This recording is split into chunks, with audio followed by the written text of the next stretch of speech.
Hi friends, ಎಲ್ಲರೂ ಹೆಂಗಿದ್ದೀರಾ? ಮತ್ತೊಂದು super story ತಗೊಂಡು ನಿಮ್ಮ ಮುಂದೆ ಬಂದಿದ್ದೀನಿ. ಇವತ್ತು ನಾನ್ ಹೇಳೋ ಸಿಕ್ಕಾಪಟ್ಟೆ ಇಂಟರೆಸ್ಟಿಂಗ್ ಆಗಿದೆ. ಕೊನೆ ತನಕ ಮಿಸ್ ಮಾಡ್ದೆ ನೋಡಿ. ಈ ಕತೆ ಕೇಳಿದ್ಮೇಲೆ ಅಯ್ಯೋ, ನಮ್ಮ ಸಮಾಜದಲ್ಲಿ ಇಂಥವ್ರು ಇರ್ತಾರ ಅಂತ ನಿಮಗೆ ಅನ್ಸುತ್ತೆ. ಇಂಥವ್ರು ನಿಮ್ಮ ರಿಯಲ್ ಲೈಫ್ನಲ್ಲಿ ಎಲ್ಲಾದ್ರೂ ಎದುರಾದ್ರೆ ಸ್ವಲ್ಪ ಹುಷಾರಾಗಿರಿ ಅಂತಾನೆ ಈ ಕತೆ ಹೇಳ್ತಾ ಇರೋದು. ನಮ್ಮ ಚಾನೆಲ್ನ ಹೊಸದಾಗಿ ನೋಡ್ತಿರೋರು ಪಟಾಪಟ್ ಅಂತ ಸಬ್ಸ್ಕ್ರೈಬ್ ಮಾಡ್ಕೊಳ್ಳಿ, ಲೈಕ್ ಮಾಡಿ, ಶೇರ್ ಮಾಡಿ. ಇನ್ನೇ ತಡ, ಕತೆ ಒಳಗಡೆ ಹೋಗೋಣ ಬನ್ನಿ. ಅದು ಅಮೆರಿಕಾದಲ್ಲಿ ಅನಿವಾಸಿ ಕನ್ನಡಿಗರ ದೊಡ್ಡ ಸಮ್ಮೇಳನ ನಡೀತಿರೋ ಜಾಗ. ಅತಿ ಸಣ್ಣ ವಯಸ್ಸಲ್ಲೇ ದೊಡ್ಡ ದೊಡ್ಡ ಕಂಪನಿ ಕಟ್ಟಿ ಸಕ್ಸಸ್ ಆಗಿರೋ ಸಾಧಕರನ್ನ ಅಲ್ಲಿ ಸನ್ಮಾನ ಮಾಡ್ತಾ ಇದ್ರು. ಆ ಲಿಸ್ಟ್ನಲ್ಲಿ ನಮ್ಮ ಲೀಲಾ ಕೂಡ ಒಬ್ಬಳು. ಚಿಕಾಗೋದಲ್ಲಿ ತುಂಬಾ ಚಿಕ್ಕ ವಯಸ್ಸಿಗೆ ದೊಡ್ಡ ಕಂಪನಿ ಸ್ಥಾಪನೆ ಮಾಡಿ ಭರ್ಜರಿ ಹೆಸರು ಮಾಡಿರೋ ಲೀಲಾನ ಗೌರವಿಸೋಕೆ ಸ್ಟೇಜ್ ಮೇಲೆ ಕರೆದ್ರು. ಅವಳು ಮುಖ್ಯಸ್ಥರ ಕೈಯಿಂದ ಪ್ರಶಸ್ತಿ, ಗೌರವಧನ ತಗೊಂಡು ಥ್ಯಾಂಕ್ಸ್ ಹೇಳಿ ಕೆಳಗಡೆ ಬಂದ್ಲು. ಫಂಕ್ಷನ್ ಮುಗಿತಿದ್ದ ಹಾಗೆ ತನಗೋಸ್ಕರ ಕಾಯ್ತಾ ಇದ್ದ ಕ್ಯಾಬ್ ಹತ್ತಿ ತನ್ನ ಹೋಟೆಲ್ ರೂಮ್ಗೆ ಹೊರಟು ಹೋದಳು ಲೀಲಾ. ಆ ರಾತ್ರಿ ತನ್ನ ಜೊತೆ ಬಂದಿದ್ದ ರೂಮ್ ಮೇಟ್ ಹತ್ರ ಇವತ್ತು ನಾನ್ ಅನ್ಕೊಂಡಿದ್ದನ್ನ ಸಾಧಿಸಿ ತೋರಿಸಿದೆ ಅಂದ್ಲು. ಅದಕ್ಕೆ ಅವಳ ಫ್ರೆಂಡ್, ನಿಜ ಕಣೆ, ಅಷ್ಟು ಕೆಳಗಿನ ಮಟ್ಟದಿಂದ ಇಷ್ಟು ದೊಡ್ಡ ಮಟ್ಟಕ್ಕೆ ಬಂದಿದ್ದೀಯಾ ಅಂದ್ರೆ ನೀನು ಪಟ್ಟಿರೋ ಕಷ್ಟ ಅಷ್ಟಿಷ್ಟಲ್ಲ. ನಾನು ನಿನ್ನ ರೂಮ್ ಮೇಟ್ ಆಗಿದ್ರು ನೀನು ಯಾವತ್ತೂ ನಿನ್ನ ಹಳೆ ಕತೆ ನನಗೆ ಹೇಳಲೇ ಇಲ್ಲ. ಯಾವತ್ತಾದ್ರೂ ಹೇಳಿದ್ಯಾ? ನೀನು ಲೈಫ್ನಲ್ಲಿ ಫಸ್ಟ್ ಟೈಮ್ ಯಾವಾಗ ಎಂಜಾಯ್ ಮಾಡಿದ್ದು ಅಂತ ನೆನಪಿದ್ಯಾ? ನನ್ನ ವಿಷಯ ಬಿಡು. ಈಗ ನನ್ನ ಕತೆ ಯಾಕೆ ನಿಂದೇ ಹೇಳು. ನೀನು ಹೇಳ್ತೀಯಾ ಅಂತ ಗೊತ್ತು. ಈಗಿರೋ ನನ್ನ ಬಾಯ್ ಫ್ರೆಂಡ್ ಜೊತೆ ನಿನ್ನ ಜೊತೆ ರೂಮ್ ಮೇಟ್ ಆಗಿ 6 ತಿಂಗಳಾದ್ಮೇಲೆ ನಮ್ಮ ಅಪಾರ್ಟ್ಮೆಂಟ್ನಲ್ಲೇ ಆಗಿದ್ದು. ಅಂದ್ರೆ ನೀನು ಡಿಗ್ರಿಯಲ್ಲಿ ಇರಬೇಕಾದ್ರೆ ನಿನಗೆ ಇಷ್ಟ ಬಂದವನ ಜೊತೆ ಅಷ್ಟೇ ತಾನೇ ಅಂದ್ಲು ಫ್ರೆಂಡ್. ಅದಕ್ಕೆ ಲೀಲಾ, ಅಷ್ಟೇ ಅನ್ಕೋ.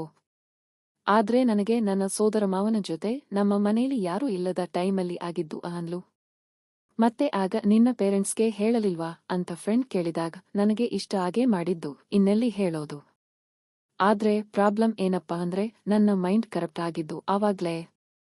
ಆ ದಿನದಿಂದ ಈ ಬಾಡಿನ ಹೆಂಗೆ ಯೂಸ್ ಮಾಡ್ಕೊಳ್ಳಬೇಕು, ನಮಗೆ ಬೇಕಾಗಿರೋದನ್ನ ಹೆಂಗೆ ಸಾಧಿಸ್ಕೋಬೇಕು ಅನ್ನೋದು ಪಕ್ಕಾ ಅರ್ಥ ಆಯ್ತು. ಅವತ್ತು ಶುರುವಾದ ನನ್ನ ಜರ್ನಿ ಇವತ್ತಿನವರೆಗೂ ನಿಂತಿಲ್ಲ ಅಂದ್ಲು.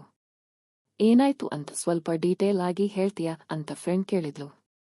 ಸರಿಯೇ ಅಂತ ಲೀಲಾ ತನಗೆ ನಡೆದ ಘಟನೆಗಳನ್ನ ಹೇಳೋಕೆ ಶುರು ಮಾಡಿದ್ಲು. ಲೀಲಾ ಅವರಪ್ಪ ಮಂಗಳೂರಿನಲ್ಲಿ ದೊಡ್ಡ ಬಿಸಿನೆಸ್ ಮನ್. ಮನೇಲಿ ಲೀಲಾ ಅವಳ ಅಪ್ಪ ಅಮ್ಮ ಇದ್ರು.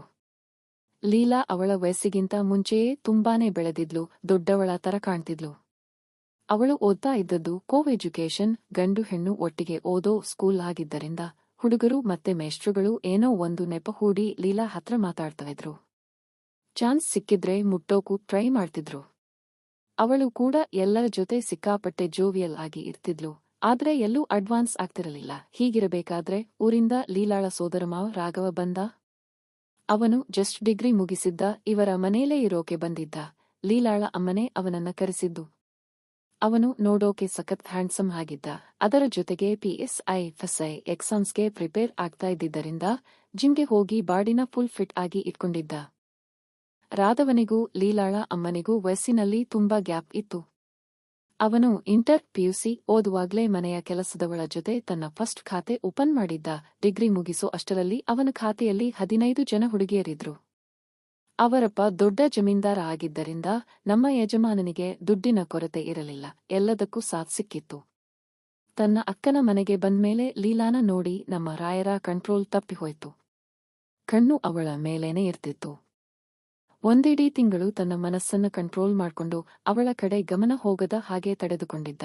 ಆದ್ರೆ ಒಂದು ದಿನ ಬೆಳಗ್ಗೆ ಅವನ ಕಂಟ್ರೋಲ್ ಕೈ ತಪ್ಪಿಹೋಯ್ತು. ಅದು ಹೆಂಗಾಯ್ತು ಅಂದ್ರೆ ಲೀಲಾಳ ಅಪ್ಪ ಬಿಸಿನೆಸ್ ಕೆಲಸದ ಮೇಲೆ ಬೇರೆ ಊರಿಗೆ ಹೋಗಿದ್ರು. ಅವಳ ಅಮ್ಮ ಬೆಳಗ್ಗೆ ಕೆಲಸದಲ್ಲಿ ಬ್ಯುಸಿ ಇದ್ದಿದ್ದರಿಂದ ಲೀಲಾಗೆ ಸ್ಕೂಲ್ಗೆ ಟೈಮ್ ಆಗ್ತಿದೆ, ಅವಳನ್ನ ಸ್ವಲ್ಪ ಎಬ್ಬಿಸುವ ಅಂತ ಜಸ್ಟ್ ಜಿಮ್ ಮುಗಿಸಿ ಬಂದಿದ್ದ ರಾಘವನಿಗೆ ಹೇಳಿದ್ಲು.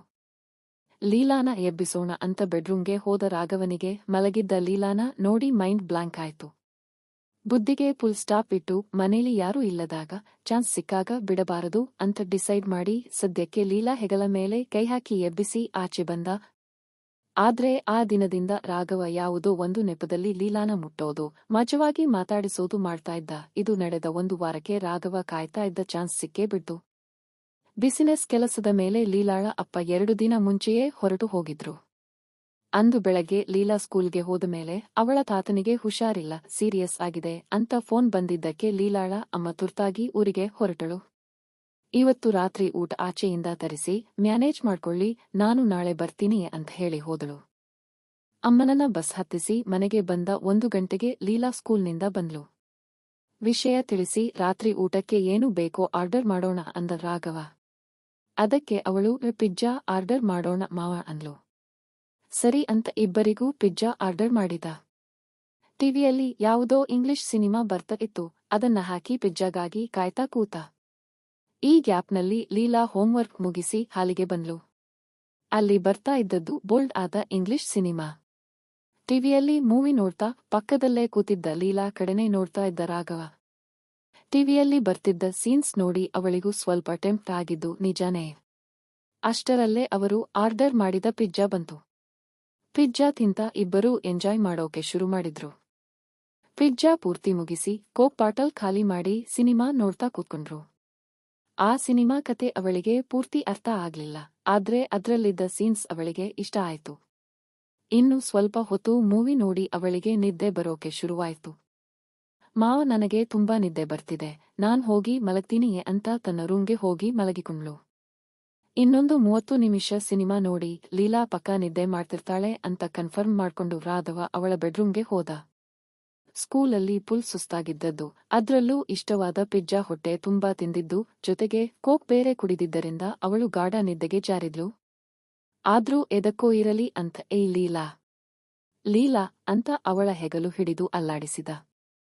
ಆದ್ರೆ ಲೀಲಾ ಪೂರ್ತಿ ನಿದ್ದೆಯಲ್ಲಿದ್ದಾಳೆ ಅಂತ ಪಕ್ಕ ಆದ್ಮೇಲೆ ರಾಘವ ತನ್ನ ಆಸೆಯನ್ನ ತೀರಿಸಿಕೊಂಡ. ಬೆಳಗ್ಗೆ ಲೀಲಾ ಎದ್ದೇಳು ಮುಂಚೆಯೇ ಅವಳ ಬೆಡ್ರೂಮ್ನಿಂದ ತನ್ನ ರೂಮ್ಗೆ ಬಂದು ಮಲಗಿಕೊಂಡ. ಆಮೇಲೆ ಎದ್ದು ಫ್ರೆಶ್ ಆಗಿ ಲೀಲಾನ ಎಬ್ಬಿಸೋಕೆ ಅವಳ ರೂಮ್ಗೆ ಬಂದ. ಅವಳು ಮುಖ ನರಳುತ್ತಾ ಆ ಕಡೆ ತಿರುಗಿ ಮಲಗಿದ್ಲು. ಏನಾಯ್ತು ಲೀಲಾ ಅಂತ ಅವಳ ಹಣೆಯ ಮೇಲೆ ಕೈ ಇಟ್ಟರೆ ಫುಲ್ ಜ್ವರ. ಅಯ್ಯೋ ಜ್ವರ ಬಂದಿದೆ ಇರು ಅಂತ ತನ್ನ ಹ್ಯಾಂಡ್ ಕರ್ಚಿಫ್ನ ನೀರಲ್ಲಿ ಅದ್ದಿ ಅವಳ ಹಣೆಯ ಮೇಲಿಟ್ಟು ತಕ್ಷಣ ಡಾಕ್ಟರ್ಗೆ ಫೋನ್ ಮಾಡಿ ಮನೆಗೆ ಕರೆಸಿದ. ಡಾಕ್ಟರ್ ಬಂದು ನೋಡಿ ನಾರ್ಮಲ್ ಜ್ವರ, ಏನು ಯೋಚನೆ ಮಾಡ್ಬೇಡಿ, ಈ ಟ್ಯಾಬ್ಲೆಟ್ಸ್ ಕೊಡಿಯ ಅಂತ ಬರೆದುಕೊಟ್ರು. ಆ ಮಾತ್ರೆಗಳನ್ನ ತಂದು ಅವಳ ಹತ್ತಿರ ನಿಂತು ನುಂಗಿಸಿದ. ಬೆಳಗ್ಗೆ 9 ಗಂಟೆಗೆ ಲೀಲಾ ಎದ್ದು ಫ್ರೆಶ್ ಆಗಿ ಹಾಲಿಗೆ ಬಂದ್ಲು. ರಾಘವ ಆಚೆಯಿಂದ ತಂದಿದ್ದ ಇಡ್ಲಿನ ಪ್ಲೇಟ್ಗೆ ಹಾಕಿ ಕೊಟ್ಟ. ತಿನ್ಮೇಲೆ 1 ಲೋಟ ಹಾರ್ಲಿಕ್ಸ್ ಕಲಸಿ ಕೊಟ್ಟ. ಆಗ ಲೀಲಾಗೆ ಒಂದು ವಿಷಯ ಪಕ್ಕ ಅರ್ಥ ಆಯ್ತು, ರಾತ್ರಿ ನಡೆದಿದ್ದಕ್ಕೆ ಇವನು ಇಷ್ಟೊಂದು ಸೇವೆ ಮಾಡ್ತಿದ್ದಾನೆ ಅಂತ. ಯಾಕಂದ್ರೆ ಇವನು ಇಷ್ಟು ದಿನ ಕಿಚನ್ ಕಡೆ ತಲೆ ಹಾಕಿ ಮಲಗಿದವನೇ ಅಲ್ಲ. ಅಂತವನು ತನಗೆ ಇಷ್ಟೊಂದು ಕೇರ್ ತಗೊಳ್ತಿದ್ದಾನೆ ಅಂದ್ರೆ ಅದೆಲ್ಲ ತನ್ನ ಬಾಡಿ ಹಾಗೂ ಬ್ಯೂಟಿಯ ಮಹಿಮೆ ಅನ್ಕೊಂಡ್ಲು. ರಾತ್ರಿ ನಡೆದ ಘಟನೆ ನೆನಪಾಯ್ತು. ನಾವಿಬ್ಬರೂ ಹೀಗೆ ಮಾಡಿದ್ದು ತಪ್ಪು ಅಂತ ಒಂದು ಕಡೆ ಮನಸ್ಸು ಚುಚ್ಚುತ್ತ ಇತ್ತು. ಅವಳ ಆಲೋಚನೆಗೆ ಬ್ರೇಕ್ ಹಾಕ್ತಾ ರಾಘವ, ನಿನ್ನ ಅಂದ ನೋಡಿ ನನ್ನ ಕಂಟ್ರೋಲ್ ಮಾಡ್ಕೊಳ್ಳೋಕೆ ಆಗ್ಲಿಲ್ಲ, ಅದಕ್ಕೆ ರಾತ್ರಿ ಹಂಗೆ ಮಾಡ್ಬಿಟ್ಟೆ ಅಂದ. ಅವಳು ಎಲ್ಲಿ ಉಲ್ಟಾ ಹೊಡಿತಾಳೋ ಅನ್ನೋ ಭಯದಲ್ಲೇ ಅದು ತಪ್ಪು ತಾನೇ ಮಾವ ಅಂದ್ಲು. ತಪ್ಪೋ ಒಪ್ಪೋ ನನಗಂತೂ ಗೊತ್ತಿಲ್ಲ, ಆದ್ರೆ ನಿನ್ನ ನೋಡಿದಾಗಿನಿಂದ ನನ್ನ ಮನಸ್ಸು ನನ್ನ ಮಾತೇ ಕೇಳ್ತಿಲ್ಲ. ನೀನು ಅಷ್ಟು ಬ್ಯೂಟಿಫುಲ್ ಆಗಿದ್ದೀಯಾ ಬಿಡು ಅಂತ ತಾನು ಕೂತಿದ್ದ ಜಾಗದಿಂದ ಎದ್ದು ಬಂದು ಲೀಲಾ ಪಕ್ಕದಲ್ಲೇ ಕೂತ. ಅಮ್ಮನಿಗೆ ಗೊತ್ತಾದ್ರೆ ಅಂತ ಅವಳು ಕೇಳಿದ್ದಕ್ಕೆ ಅವರಿಗೆ ಹೆಂಗೆ ಗೊತ್ತಾಗುತ್ತೆ? ನಾವು ಹೇಳಿದ್ರೆ ತಾನೇ ಗೊತ್ತು ಮಾಡ್ಕೊಳ್ಳೋದು. ಯಾರಿಗೂ ತಿಳಿಯದ ಹಾಗೆ ಜಾಗೃತೆಯಾಗಿ ಇರೋಣ ಅಂತ ಲೀಲಾನ ಹತ್ತಿರ ಎಳೆದುಕೊಂಡ. ಅದು ಶುರುವಾಗಿದ್ದು ಮಾರನೇ ದಿನ ಅವಳ ಅಮ್ಮ ಬರೋವರೆಗೂ ಇಬ್ಬರೂ ಫುಲ್ ಎಂಜಾಯ್ ಮಾಡಿದ್ರು. ಅಮ್ಮ ಬಂದ್ಮೇಲೆ ಎಂದಿನಂತೆ ಸ್ಕೂಲ್ಗೆ ಹೋಗೋಕೆ ಶುರು ಮಾಡಿದ್ಲು. ಆದ್ರೆ ಲೀಲಾ ನಡವಳಿಕೆಯಲ್ಲಿ ದೊಡ್ಡ ಚೇಂಜ್ ಬಂದಿತ್ತು. ಬಸ್ನಲ್ಲಿ ಹುಡುಗರ ಜೊತೆ ಸಖತ್ ಕ್ಲೋಸ್ ಆಗಿ ತಿರುಗೋದು, ಅವರನ್ನ ಕೆಣಕೋದು, ಕ್ಲಾಸ್ರೂಮ್ನಲ್ಲಿ ಮೇಲ್ ಟೀಚರ್ಸ್ ತನ್ನನ್ನ ನೋಡ್ತಿದ್ರೆ ಆ ನೋಟವನ್ನ ಎಂಜಾಯ್ ಮಾಡೋದು ಮಾಡ್ತಿದ್ಲು. ಮನೇಲಿ ಅಮ್ಮ ಸ್ವಲ್ಪ ಕಣ್ಣು ತಪ್ಪಿಸಿದ್ರೆ ಸಾಕು ಮಾವನ ತೋಳಲ್ಲಿ ವಾಲ್ತಿದ್ಲು. ಆಮೇಲೆ ಮನೇಲಿ ಮಾವನ ಸಪೋರ್ಟ್ ತಗೊಂಡು ಅಪ್ಪನನ್ನ ಒಪ್ಪಿಸಿ ಡಿಗ್ರಿ ಓದೋಕೆ ಅಂತ ಯುಎಸ್ಗೆ ಹೊರಟೇ ಬಿಟ್ಲು. ಅಲ್ಲಿನ ವಾತಾವರಣ, ಅಲ್ಲಿನ ಜನರಿಗೆ ಅಡ್ಜಸ್ಟ್ ಆಗೋಕೆ ಸ್ವಲ್ಪ ಟೈಮ್ ತಗೊಂಡ್ಲು. ಹೀಗಿರುವಾಗ ಸೆಕೆಂಡ್ ಇಯರ್ ಕೊನೆಯಲ್ಲಿ ಒಂದು ಸಖತ್ ಡೇರಿಂಗ್ ಪ್ಲಾನ್ ಮಾಡಿ ಯುಎಸ್ ಸಿಟಿಜನ್ಶಿಪ್ ಗಿಟ್ಟಿಸಿಕೊಂಡ್ಳು. ಅದು ಹೆಂಗೆ ಅಂದ್ರೆ, ಒಂದು ಶುಕ್ರವಾರ ರಾತ್ರಿ ಮಾಮೂಲಿ ತರ ಪಬ್ಗೆ ಹೋದಳು. ರಾತ್ರಿ 2:30ವರೆಗೂ ಫುಲ್ ಡ್ಯಾನ್ಸ್ ಮಾಡಿ ಮನೆಗೆ ಬರೋಣ ಅನ್ಕೋಬೇಕಾದ್ರೆ 4 ಜನ ಹುಡುಗರು ಅವಳನ್ನೇ ನೋಡ್ತಾ ಇರೋದನ್ನ ಗಮನಿಸಿದ್ಲು. ತನ್ನ ನೋಟದಿಂದಲೇ ಅವರನ್ನ ಕೆಣಕಿದ್ಲು. ಅವರ ಕಣ್ಣಲ್ಲಿ ಇವಳನ್ನ ಇವತ್ತು ಹೆಂಗಾದ್ರೂ ಮಾಡಬೇಕು ಅನ್ನೋ ಕಾಮದ ಹುಚ್ಚನ್ನ ನೋಡಿ ಅವರ ಕಡೆನೇ ನೋಡ್ತಾ ಪಬ್ನಿಂದ ಆಚೆ ಬಂದ್ಲು. ಆ 4 ಜನ ಲೀಲಾ ಹಿಂದೆಯೇ ಫಾಲೋ ಮಾಡೋಕೆ ಶುರು ಮಾಡಿದ್ರು. ಪಬ್ನಿಂದ ಸ್ವಲ್ಪ ದೂರದಲ್ಲಿ ಕತ್ತಲೆ ಇರೋ ಜಾಗದಲ್ಲಿ ಆ 4 ಜನ ಲೀಲಾನ ಕಾರ್ನರ್ ಮಾಡಿ ತಮ್ಮ ಆಸೆ ತೀರಿಸಿಕೊಂಡು ಅಲ್ಲಿಂದ ಓಡಿ ಹೋದ್ರು. ಲೀಲಾ ಅಲ್ಲಿಂದ ಡೈರೆಕ್ಟ್ ಆಗಿ ಹತ್ತಿರದಲ್ಲಿದ್ದ ಪೊಲೀಸ್ ಸ್ಟೇಷನ್ಗೆ ಹೋಗಿ ಕಂಪ್ಲೇಂಟ್ ಕೊಟ್ಟಳು. ಪೊಲೀಸರು ತಕ್ಷಣ ಅವಳನ್ನ ಹಾಸ್ಪಿಟಲ್ಗೆ ಸೇರಿಸಿ ಡಾಕ್ಟರ್ ಸರ್ಟಿಫಿಕೇಟ್ ತಗೊಂಡು ಫಸ್ಟ್ ಏಡ್ ಮಾಡಿಸಿ ಘಟನೆ ನಡೆದ ಜಾಗಕ್ಕೆ ಕರ್ಕೊಂಡು ಬಂದ್ರು. ಆ ಜಾಗದ ಸುತ್ತಮುತ್ತ ಇದ್ದ ಸಿಸಿಟಿವಿ ಫುಟೇಜ್ ಆಧಾರದ ಮೇಲೆ ಆ 4 ಜನನ್ನ ಪಟಾಪಟ್ ಅಂತ ಅರೆಸ್ಟ್ ಮಾಡಿದ್ರು. ಕೋರ್ಟ್ನಲ್ಲಿ ಅವರು ಅಪರಾಧಿಗಳು ಅಂತ ಪ್ರೂವ್ ಆಗಿ ಶಿಕ್ಷೆ ಕೂಡ ಆಯ್ತು. ಒಬ್ಬ ಹೆಣ್ಣು ಸ್ಟೂಡೆಂಟ್ಗೆ ನಡೆದ ಈ ಅನ್ಯಾಯವನ್ನ ಅಲ್ಲಿನ ಅಧಿಕಾರಿಗಳು ಸೀರಿಯಸ್ ಆಗಿ ತಗೊಂಡು ಅವಳಿಗೆ ಪರಿಹಾರದ ರೂಪದಲ್ಲಿ ಯುಎಸ್ ಸಿಟಿಸನ್ಶಿಪ್ ಕೊಡಿಸಿದ್ರು. ಆಮೇಲೆ ಅವಳು ಡಿಗ್ರಿ ಮುಗಿಸಿ 1 ವರ್ಷ ಒಂದು HR ಕಂಪನಿಯಲ್ಲಿ ಕೆಲಸಕ್ಕೆ ಸೇರಿದ್ಲು. ಅಲ್ಲಿ ಬಿಸಿನೆಸ್ನ ಎಲ್ಲಾ ಸೀಕ್ರೆಟ್ಸ್ ಕಲ್ತುಕೊಂಡು ಆಮೇಲೆ ಅಲ್ಲಿಂದ ಆಚೆ ಬಂದು ಸ್ವಂತ ಕಂಪನಿ ಸ್ಟಾರ್ಟ್ ಮಾಡಿದ್ಲು. ತನಗಿರೋ ಟ್ಯಾಲೆಂಟ್ ಯೂಸ್ ಮಾಡ್ಕೊಂಡು ದೊಡ್ಡ ದೊಡ್ಡ ಕಂಪನಿಗಳ ಜೊತೆ ಅಗ್ರಿಮೆಂಟ್ ಮಾಡ್ಕೊಂಡು ಅವರಿಗೆ ಬೇಕಾದ ಮ್ಯಾನ್ ಪವರ್ ಸಪ್ಲೈ ಮಾಡ್ತಾ ಇವತ್ತು ಈ ರೇಂಜ್ಗೆ ಬಂದು ನಿಂತಿದ್ದಾಳೆ. ಸೋ ಇದೇ ಕಣೆ ನನ್ನ ಸ್ಟೋರಿ. ನಾನು 10th ಕ್ಲಾಸ್ನಲ್ಲಿ ಇರಬೇಕಾದ್ರೆ ನನ್ನ ಗುರಿ ಅಮೆರಿಕ ಅಂತ ಫಿಕ್ಸ್ ಆಗಿತ್ತು.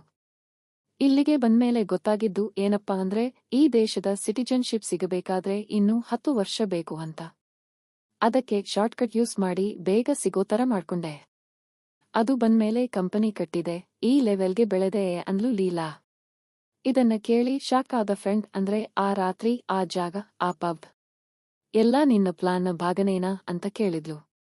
ಅದಕ್ಕೆ ಲೀಲಾ ಹೌದು, 2 ವಾರ ಮುಂಚೆಯೇ ಆ ಪಬ್ ಆ ಏರಿಯಾ ಎಲ್ಲೆಲ್ಲಿ ಸಿಸಿಟಿವಿ ಕ್ಯಾಮೆರಾಗಳಿವೆ ಅಂತ ಪಕ್ಕಾ ಸ್ಕೆಚ್ ಹಾಕಿ ಇಟ್ಕೊಂಡಿದ್ದೆ ಅಂದ್ಲು. ಮತ್ತೆ ಅವರನ್ನ ಹೆಂಗೆ ಟ್ರ್ಯಾಪ್ ಮಾಡ್ದೆ ಅಂದಾಗ ಅದು ನನ್ನ ಲಕ್. ಯಾರಾದ್ರೂ ಬಕ್ರಾ ಸಿಗ್ತಾರಾ ಅಂತ ಕಾಯ್ತಿದ್ದೆ. ಅವತ್ತು ಅವರನ್ನ ಸ್ವಲ್ಪ ಕೆಣಕಿದ್ದಕ್ಕೆ ಸಿಕ್ಕಿ ಹಾಕಿಕೊಂಡ್ರು. ಇನ್ನು ಅವ್ರು ಫುಲ್ ಕುಡಿದಿದ್ದರಿಂದ ನನ್ನ ಕೇಸ್ಗೆ ಇನ್ನಷ್ಟು ಬಲ ಬಂತು ಅಂದ್ಲು. ಅಮ್ಮಮ್ಮ, ನಿನ್ನ ಧೈರ್ಯಕ್ಕೆ ಒಂದು ಸಲಾಂ ಕಣೆ. ಆದ್ರೆ ನೀನು ನೋಡೋಕೆ ಇಷ್ಟು ಸಾಚಾ ತರ ಕಾಣ್ತೀಯ, ಆದ್ರೆ ಅಷ್ಟು ಒಳ್ಳೆಯವಳಂತೂ ಅಲ್ಲ ಅಂದ್ಲು ಫ್ರೆಂಡ್ ನಗ್ತಾ. ಅದಕ್ಕೆ ಲೀಲಾ, ನಾನು ಯಾವತ್ತಾದ್ರೂ ಹೇಳಿದ್ದೀನಾ ನಾನು ತುಂಬಾ ಒಳ್ಳೆಯವಳು ಅಂತ? ಆದ್ರೂ ನನ್ನ ದೃಷ್ಟಿಯಲ್ಲಿ ಒಳ್ಳೇದು ಕೆಟ್ಟದ್ದು ಅನ್ನೋದು ಮನುಷ್ಯ ಹಾಗೂ ಜಾಗದ ಮೇಲೆ ಡಿಪೆಂಡ್ ಆಗುತ್ತೆ. ಇಂಡಿಯಾದಲ್ಲಿ ಮದುವೆಗೆ ಮುಂಚೆ ಈ ತರ ಅಂದ್ರೆ ಪ್ರಾಣ ತೆಗೀತಾರೆ, ಆದ್ರೆ ಕೆಲವು ದೇಶಗಳಲ್ಲಿ ಇದೆಲ್ಲ ತುಂಬಾ ನಾರ್ಮಲ್. ಅಂದ್ರೆ ನಮಗೆ ತಪ್ಪಾಗಿರೋದು ಅಲ್ಲಿ ತಪ್ಪಲ್ಲ, ಸರಿ ಬಿಡು. ಮಲಗೋಣ, ಬೆಳಗ್ಗೆ ಬೇಗ ಫ್ಲೈಟ್ ಹಿಡಿಬೇಕು ಅಂತ ಲೈಟ್ ಆಫ್ ಮಾಡಿದ್ಲು ಲೀಲಾ. ಏನೇ ಆದ್ರೂ ನೀನ್ ಅನ್ಕೊಂಡಿರೋ ಗುರಿ ತಲುಪಿದ್ದೀಯಾ, ಗುಡ್ ನೈಟ್ ಅಂತ ಅವಳ ಫ್ರೆಂಡ್ ದುಪ್ಪಟಿ ಹೊದ್ದು ಮಲಗಿದ್ಲು. ಸೋ ಫ್ರೆಂಡ್ಸ್, ಇದಿಷ್ಟು ಇವತ್ತಿನ ಸ್ಟೋರಿ. ಈ ಕತೆ ಇಲ್ಲಿಗೆ ಮುಗೀತು. ಕತೆ ಇಷ್ಟ ಆಗಿದ್ರೆ ಪ್ಲೀಸ್ ಕಾಮೆಂಟ್ ಮಾಡಿ, ಲೈಕ್ ಮಾಡಿ, ಶೇರ್ ಮಾಡಿ. ಮತ್ತೊಂದು ಇಂಟರೆಸ್ಟಿಂಗ್ ಕತೆ ಜೊತೆ ಮತ್ತೆ ಸಿಗೋಣ. Thanks for watching. Bye bye.